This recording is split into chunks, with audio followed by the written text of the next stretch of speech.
इंदौर की सोनम जो महज 28 दिन पहले 7 फेरे लिए, मांग में सिंदूर लगवाए और वो 20 मई को शिलोंग अपने पति के साथ हनीमून के लिए जाती है, पति के लिए उपवास रखती है और फिर वहां से खबर आती है कि राजा रघुवंशी जो कि सोनम का पति है उसकी हत्या कर दी गई है। सोनम लापता होती है। ठीक 17 दिन बाद सोनम मिलती है। 9 जून को सुबह 3 बजे के बाद पता चलता है कि सोनम उत्तर प्रदेश के गाजीपुर में है।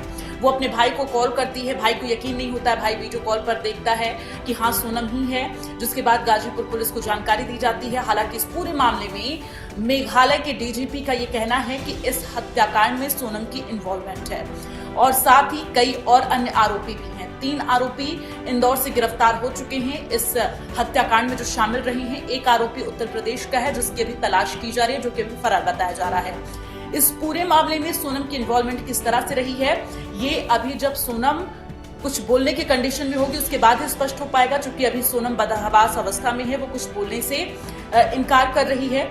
तो उसे 1 स्टॉप सेंटर में रखा गया है जहां पर इस वक्त उसका मेडिकल जो है वो किया जा रहा है।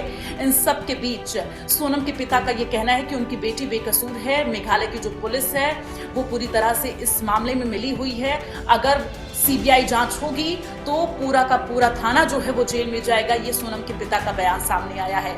दूसरी तरफ आपको बता दें कि जो मेघालय के डीजीपी हैं उनका ये कहना है कि सोनम का किसी और से अफेयर था और ये पूरी जो हत्याकांड है उसमें सोनम की इन्वॉल्वमेंट है। सोनम का अफेयर किसी से था। हनीमून के लिए राजा रघुवंशी को यहाँ पर लाया जाता है, उसकी हत्या की जाती है। चूंकि राजा रघुवंशी का शव तो बरामद होता है लेकिन सोनम के बारे में कोई जानकारी नहीं होती है। वहां के एक गाइड के द्वारा भी ये जानकारी दी गई है कि सोनम के साथ और भी कई युवक थे।